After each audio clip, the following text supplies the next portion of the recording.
ये atomic habit summary का part 2 है। अगर आपने पार्ट 1 नहीं देखा तो पहले वो देखना है, उसका लिंक आपको डिस्क्रिप्शन में मिल जाएगा। Chapter 4 the third law, make it easy. Jerry Uelsmann एक फोटोग्राफी टीचर हैं जो यूनिवर्सिटी में पढ़ाते हैं। एक बार उन्होंने अपनी क्लास को एक असाइनमेंट दिया। उन्होंने अपनी क्लास को दो ग्रुप्स में डिवाइड किया। एक ग्रुप होगा क्वांटिटी ग्रुप और दूसरा होगा क्वालिटी ग्रुप। क्वांटिटी ग्रुप के स्टूडेंट्स को उनकी फोटोज की क्वांटिटीज पर ग्रेड्स मिलेंगे। जितनी ज़्यादा फोटोज उतना अच्छा ग्रेड। क्वालिटी ग्रुप को साल में एक फोटो देना है, लेकिन फोटो बिल्कुल परफेक्ट होना चाहिए। जितनी अच्छी फोटो उतना अच्छा ग्रेड। जब टर्म खत्म हुआ तो जेरी ने देखा कि सारी अच्छी वाली फोटोज क्वांटिटी ग्रुप से आई थी। ये देख के वो काफी हैरान हुए। क्वांटिटी ग्रुप ने पूरा साल ज्यादा से ज्यादा फोटोज ली, जिसकी वजह से उनकी फोटोज में इंप्रूवमेंट आ रही थी। वो अपनी लाइटिंग ठीक करते, डिफरेंट मेथड्स ट्राई करते और अपनी गलतियों से सीखते। दूसरी तरफ क्वालिटी ग्रुप हमेशा परफेक्शन के पीछे जाते। उन्हें एक परफेक्ट इमेज चाहिए थी, जिसकी वजह से परफेक्ट तो दूर की बात है, वो नॉर्मल अच्छी फोटोज भी नहीं ला सके। ऑथर कहते हैं कि ये मोशन और एक्शन के बीच का फर्क होता है। मोशन मतलब सोचना, प्लानिंग करना, सीखना। मोशन कोई रिजल्ट प्रोड्यूस नहीं करता, जबकि एक्शन मतलब कुछ ऐसा करना जिससे कोई रिजल्ट आए। ऐसा नहीं है कि मोशन ज़रूरी नहीं है, वो भी ज़रूरी है। लेकिन अगर आप सिर्फ प्लानिंग ही करते रहोगे और एक्शन नहीं लोगे तो कोई फ़ायदा नहीं। अगर मैं पूरा साल कोई वीडियो अपलोड ना करूं, बस स्क्रिप्ट में अटका रहूं कि कैसे मैं एक परफेक्ट स्क्रिप्ट बनाऊं, मेरे पास सबसे महंगा और अच्छा वाला माइक आ जाए, तो इससे कोई फ़ायदा नहीं होगा। मुझे चाहिए कि मैं ज़्यादा से ज़्यादा वीडियो अपलोड करूं और हर नेक्स्ट वीडियो में कुछ इंप्रूवमेंट की कोशिश करूं। मोशन के वक्त हमें ऐसा लग रहा होता है जैसे हम आगे बढ़ रहे हैं, लेकिन हम वहीं खड़े होते हैं। हैबिट में भी यही चीज़ है। हैबिट बनाने के लिए आपको उसे बार बार करना होगा, तब जाके कुछ टाइम बाद आप उसे बिना सोचे कर पाएंगे। साइंटिस्ट ह्यूमन ब्रेन को स्टडी करते हुए कहते हैं कि हैबिट जितनी बार रिपीट होती है, इंसान उसे अगली बार उतनी आसानी से और बिना सोचे कर पाता है। इन शॉर्ट, हैबिट क्रिएट करने के लिए आपको उसे बार बार करना होगा और बार बार करने के लिए आपको उसे आसान बनाना होगा। और आसान कैसे बनाना है, ये अब हम डिस्कस करेंगे। हमारे पास रोज बहुत से काम होते हैं जिससे हमारी काफ़ी एनर्जी जाती है। ऐसे में हम इंसान वही काम करना पसंद करते हैं जो आसान हो, जिसमें कम एनर्जी लगे। बिजनेसेस भी वही कामयाब हैं जो हमारे लिए आसानी करें। अमेजॉन और दूसरी ऑनलाइन सर्विस की हेल्प से हम इजीली चीज़ें ऑर्डर कर पाते हैं। पहले के टाइम पे जो कंप्यूटर्स होते थे वो बहुत बड़े होते थे और उन्हें यूज़ करना काफ़ी मुश्किल होता था, लेकिन आज कंप्यूटर्स कोई भी इजीली यूज़ कर सकता है। पहले लेटर्स यूज़ होते थे, लेकिन अब फ़ोन की हेल्प से इजीली मैसेजेस सेंड कर सकते हैं। फूड डिलीवरी ऐप्स आजकल बहुत चल रही हैं, क्योंकि उसमें एक साथ हमें डिफरेंट रेस्टोरेंट्स के मेन्यू मिलते हैं, डिस्काउंट्स मिलते हैं और घर बैठे खाना मिलता है। कोई भी काम करने में जितनी कम एनर्जी लगेगी, वो काम होने के चांसेस उतने बढ़ जाएंगे। रोज 100 पुशअप्स मारना मुश्किल काम है, लेकिन रोज एक पुशअप मारना बहुत आसान है। उसके लिए बहुत ही कम एनर्जी लगती है। हम रोज सोशल मीडिया पे टाइम ज़ाया करते हैं क्योंकि उसमें कोई एनर्जी नहीं लगती। हम इजीली वो कर पाते हैं। टीवी देखने में कोई एनर्जी नहीं लगती। इजी का मतलब ये नहीं है कि आपने कोई मुश्किल काम करना ही नहीं है, बल्कि इसका मतलब ये है कि आप जो काम कर रहे हैं आपने उसे अपने लिए इजी बनाना है। इजी बनाने के लिए सबसे पहला स्टेप ये है कि आपने अपने और उस काम के बीच में सारी रुकावटों को हटाना है। हर उस चीज़ को हटाना है जिससे वो काम करने में आपको सुस्ती हो। जैसे बहुत से लोगों के लिए शुरू में जिम जाके एक्सरसाइज करना शायद मुश्किल हो, इसलिए शुरू में घर में एक्सरसाइज करें। अगर आप ध्यान लगाकर पढ़ना चाहते हैं तो मोबाइल को अपने से दूर रखें। पहले से डिसाइड कर लें कि आज आप क्या पढ़ेंगे। इसके अलावा अपने एनवायरनमेंट को ऐसा बनाएं कि आपके लिए उस काम को करना आसान हो जाए। जैसे डाइटिंग करनी है तो घर में जंक फूड ना रखें, दोस्तों के साथ बाहर ना घूमें। अच्छे से काम करना है तो डिस्ट्रैक्शन वाले एनवायरनमेंट में ना रहें, अपने फ़ोन को बंद रखें। किसी ऐसी जगह बैठें जहां शोर ना हो, जैसे मैं अक्सर लाइब्रेरी में जाता हूँ। इसके अलावा अपने एनवायरनमेंट को फ्यूचर यूज़ के लिए पहले से तैयार रखें। जैसे सुबह एक्सरसाइज करनी है तो जल्दी सो जाएं। एक्सरसाइज के कपड़े रात में निकाल के रखें। ये डिसाइड कर लें कि क्या एक्सरसाइज करनी है। ऑथर को जब सोशल मीडिया यूज़ नहीं करना होता तो वो सोशल मीडिया ऐप्स अपने फ़ोन से डिलीट कर देते हैं। इससे वो कहीं दिनों तक सोशल मीडिया यूज़ नहीं करते। इसके अलावा 2 मिनट रूल का यूज़ कर सकते हैं। मतलब ये कि कोई भी नई हैबिट 2 मिनट से ज़्यादा ना ले। जैसे ट्वाइला थार्प एक सक्सेसफुल डांसर हैं जो अपने सक्सेस के लिए अपनी हैबिट्स को क्रेडिट देती हैं। वो कहती हैं कि उन्होंने अच्छी हैबिट्स बनाई हुई हैं। जैसे रोज सुबह वो वर्कआउट करने जिम जाती हैं। वो कहती हैं कि उनकी हैबिट ये नहीं है कि वो जिम जाएं, बल्कि ये है कि वो सुबह उठें और टैक्सी में बैठें। बस इतनी सी हैबिट। ये नहीं सोचो कि हैबिट कोई एंड है, बल्कि एक स्टार्टिंग पॉइंट है। एक बार वो जिम जाने के लिए टैक्सी कर लेती हैं, इसके बाद उन्हें पता है कि वो जिम जाके वर्कआउट कर ही लेंगी। अगर आप जॉगिंग करना चाहते हो तो ये नहीं सोचो कि जॉगिंग करनी है, बल्कि हैबिट सिर्फ इतनी सी होनी चाहिए कि आपको पार्क जाना है। इसके बाद जॉगिंग करने के चांसेस बहुत बढ़ जाएंगे। अब काफ़ी लोगों को ये मेथड पसंद नहीं आएगा। वो सोचेंगे कि ये क्या बात हुई, हमें तो पता है ना कि हमें जॉगिंग करनी है। अगर आप ये सोच रहे हैं तो इसके लिए भी एक सोल्यूशन है। आप कोई भी हैबिट सिर्फ 2 मिनट के लिए करो, जैसे जॉगिंग सिर्फ 2 मिनट करो और रुक जाओ। इसके बाद दिल करे तो भी नहीं करना। रोज रीडिंग करनी है तो सिर्फ एक पेज पढ़ो, इसके आगे नहीं पढ़ना। हैबिट में सबसे पहला स्टेप है हैबिट स्टार्ट करना। एक बार आपकी 2 मिनट वाली रूटीन बन जाए, इसके बाद आप उसे आहिस्ता आहिस्ता इंप्रूव कर सकते हैं। इसके लिए हैबिट शेपिंग का यूज करें, मतलब हैबिट के डिफरेंट लेवल सेट कर लें। जैसे पहला लेवल है पार्क में जाना, दूसरा लेवल है 2 मिनट जॉगिंग करना, थर्ड लेवल है 2 मिनट जॉगिंग करना, 2 मिनट वॉक करना। जब पहले लेवल की आदत लग जाए, इसके बाद दूसरे लेवल पे जाना और कोई भी लेवल जंप नहीं करना, भले आपको कितना भी इजी क्यों ना लगे। अगर जल्दबाजी करोगे तो जल्दी थक जाओगे और फिर से नहीं कर पाओगे। हैबिट्स को इजी करने के लिए आखिरी तरीका है वन टाइम एक्शन, मतलब कोई ऐसा एक्शन लेना है जिससे अच्छी हैबिट से बचना इम्पॉसिबल हो जाए और बुरी हैबिट करना इम्पॉसिबल हो जाए। विक्टर ह्यूगो जो कि एक राइटर हैं, उन्हें 1 साल से एक बुक का कॉन्ट्रैक्ट मिला हुआ था जो उन्हें लिखनी थी, लेकिन वो उस बुक को लिख ही नहीं रहे थे और दूसरे प्रोजेक्ट्स में बिजी थे। पब्लिशर ने उन्हें आखिरी 6 महीने का टाइम दिया।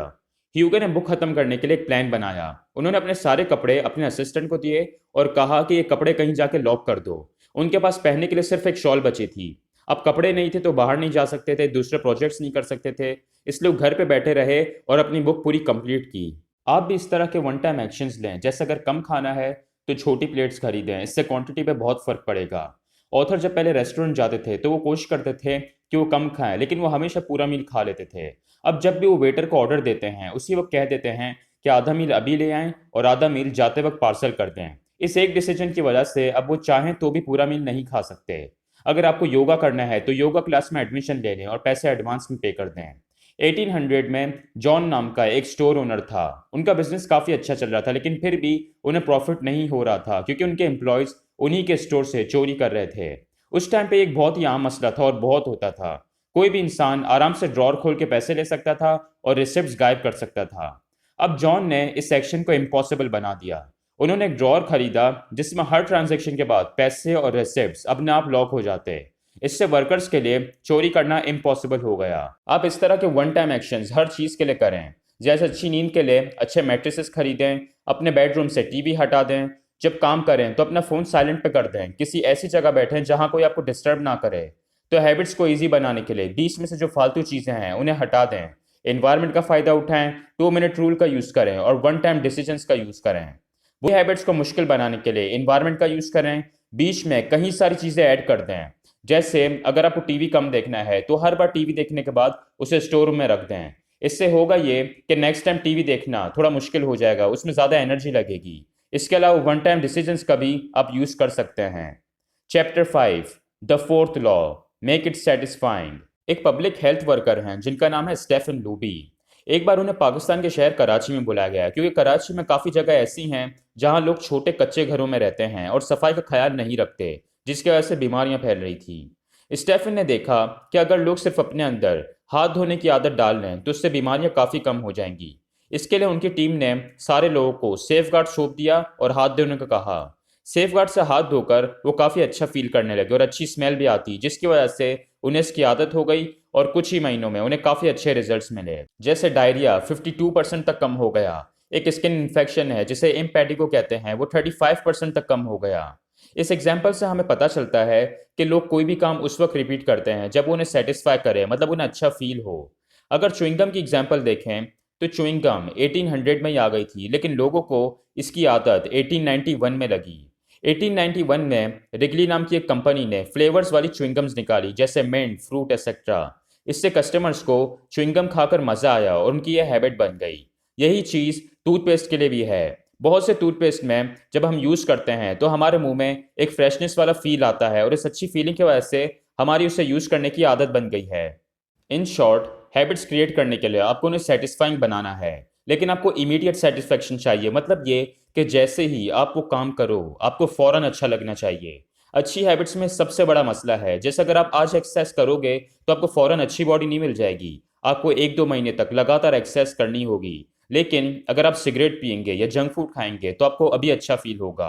ज़्यादातर लोग अभी अच्छा फील करना चाहते हैं, बाद में नहीं, और इसीलिए उन्हें बुरी हैबिट्स लग जाती हैं। बुरी हैबिट्स में आपको अभी मज़ा आएगा, लेकिन बाद में उसके बुरे इफेक्ट्स नज़र आएंगे, जैसे ओवरवेट, लंग्स का प्रॉब्लम। जबकि अच्छी हैबिट्स में अभी मज़ा नहीं आएगा, लेकिन कुछ वक्त तक करने के बाद आपको अच्छे रिजल्ट्स मिलेंगे। तो अच्छी हैबिट्स में हमें इमीडिएट सेटिस्फेक्शन कैसे मिल सकती है? इसके लिए पहला तरीका है पेपर क्लिप स्ट्रैटेजी। 1993 में कनाडा के एक बैंक ने ट्रेंट डायरस्मिथ को हायर किया, जो एक स्टॉक ब्रोकर हैं, और उस टाइम पे वो इस फील्ड में नए थे, लेकिन फिर भी सिर्फ 18 मंथ्स में वो कंपनी में $5 मिलियन का रेवेन्यू ला रहे थे। इसका रीज़न था उनकी एक सिंपल हैबिट। वो डेली अपने साथ 2 जार रखते थे। एक जार में 120 पेपर क्लिप्स होती थी और दूसरा जार खाली। वो हर दिन सेल्स कॉल करते थे और हर कॉल के बाद एक पेपर क्लिप निकाल कर दूसरे जार में डाल देते थे। वो उस वक्त तक कॉल्स करते थे जब तक सारी पेपर क्लिप्स दूसरे जार में ना आ जाएं। ये मेथड यूज़ करके वो सबसे ज़्यादा कॉल्स करते और सबसे ज़्यादा रेवेन्यू लाते। ये मेथड इसलिए काम करता है क्योंकि इससे उन्हें सेटिस्फैक्शन मिलती। जब हम अपने प्रोग्रेस को इस तरह मेजर करते हैं कि वो हमें नजर आए, जैसे पेपर क्लिप्स एक जार से दूसरे जार में डालना, तो उससे सेटिस्फैक्शन मिलती है और हम वो काम करते रहते हैं। पेपर क्लिप स्ट्रेटजी को आप किसी भी तरह यूज कर सकते हैं, बस आपको प्रोग्रेस नजर आना चाहिए।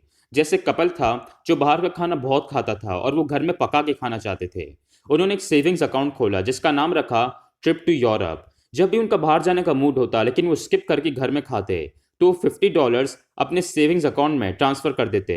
इससे उन्हें अपना प्रोग्रेस नजर आता, उन्हें पता चलता कि वो कितने पैसे सेव कर रहे हैं। इसी तरह अगर आप डाइटिंग करना चाहते हैं तो डेली अपने पास ये लिखें कि आज आपने कितनी कैलोरीज बर्न की, क्या खाया। इससे आपको सेटिस्फैक्शन मिलेगी। इसके अलावा आप रिवॉर्ड्स का यूज़ भी कर सकते हैं। जैसे अगर आप एक्सरसाइज करेंगे तो आपको 1 घंटा फ्री टाइम मिलेगा। ऐसे रिवॉर्ड्स नहीं देना जो आपकी हैबिट के साथ कॉन्फ्लिक्ट करें। मतलब अगर आपको वेट कम करना है तो ये नहीं सोचना कि एक्सरसाइज करने के बाद आपको फेवरेट खाना मिलेगा, क्योंकि ये रिवॉर्ड आपके वेट लॉस के लिए ठीक नहीं है। इसके अलावा एक और तरीका है जिसे चेन मेथड कहते हैं। इसका मतलब यह है कि जब आप कोई काम रोज़ करते हैं तो फिर उस काम को रोकते नहीं हैं। जैसे मान लो कभी आप वर्कआउट नहीं करते लेकिन आज करना चाहते हो। अब ऐसे में हो सकता है कि जैसे आप रोज़ वर्कआउट स्किप कर देते हो वैसे ही आज भी स्किप कर दो। लेकिन अगर आप पिछले 10 दिनों से कंटिन्यूसली वर्कआउट कर रहे हो तो बहुत चांसेस हैं कि आप आज भी वर्कआउट करोगे। जब आप एक चेन बनाते हो, मतलब कोई काम डेली करते हो, तो उसके आगे होने के चांसेस और बढ़ जाते हैं। चेन मेथड में भी आपको इसी तरह मेजर करना है कि आपको प्रोग्रेस नजर आए।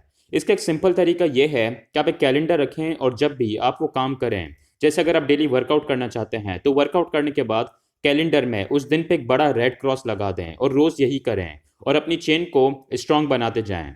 आप जितना ज़्यादा करेंगे इसे तोड़ना उतना ही मुश्किल होगा। कभी ऐसा भी होगा जब आपकी ये चेन टूट जाएगी, जैसे कोई इमरजेंसी आ सकती है या फिर आप बीमार पड़ सकते हैं। ऐसे में आपको सिर्फ एक ही चीज़ याद रखनी है, आपने उदास नहीं होना और ये सोचना है कि एक मिस हो गया है लेकिन दूसरा मिस नहीं होगा, और दूसरे दिन फिर से वर्कआउट स्टार्ट करते हैं।